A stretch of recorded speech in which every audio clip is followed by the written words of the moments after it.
শ্রমিকদের ব্যাপারে অত্যন্ত আন্তরিক যতটুকু আমার পক্ষে সম্ভব।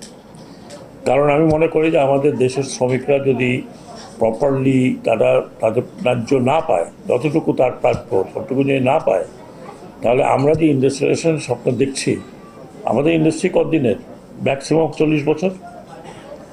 দ্বিতীয়ত হচ্ছে আইএলওর ব্যাপারটা।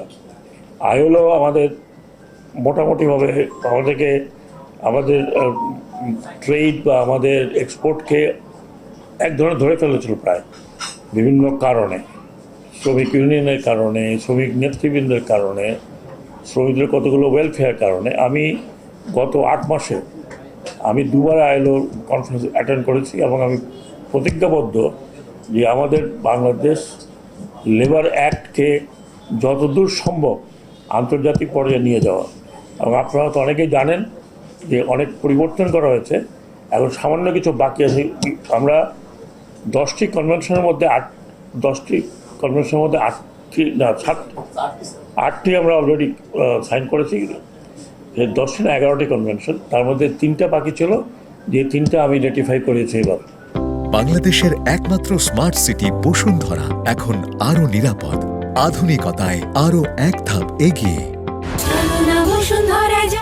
তার মধ্যে সবচেয়ে যেটা গুরুত্বপূর্ণ ছিল 190, যেটা নিয়ে অনেক কথা হয়েছে, যে কর্মক্ষেত্রে নারী বৈষম্য, লিঙ্গ বৈষম্য এবং হ্যারাসমেন্ট এটা যাতে না হয় সেটার জন্য 190 ইন্টারন্যাশনাল কনভেনশন যেটা সাইন করেছি।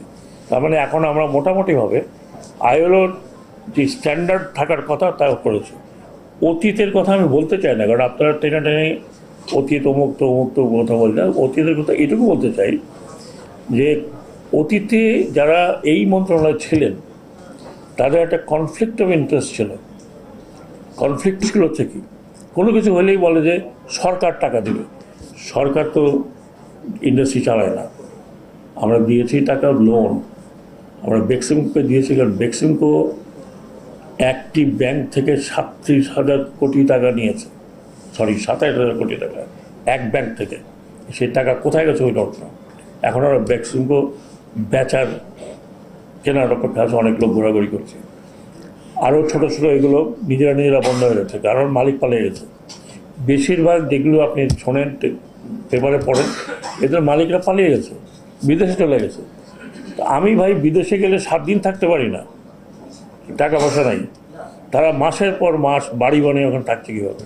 তার মানে আমার ব্যাংকের থেকে টাকা নিয়ে গেছে। যাকে ধরি কোনো ব্যাংকে 500, 700, 1000 কোটি টাকা নিচে নেই।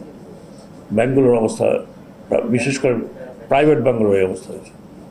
তো আমি আপনাদের কাছে অনুরোধ জানাচ্ছি, যারা নেতৃবৃন্দ আছেন, আপনার নেতা হয়েছেন কিন্তু শুধুমাত্র ভোটের কারণে নয়, আপনাকে নেতা করা হয়েছে যাতে আপনি তাদেরকে সঠিক পথে চালিত করতে পারেন।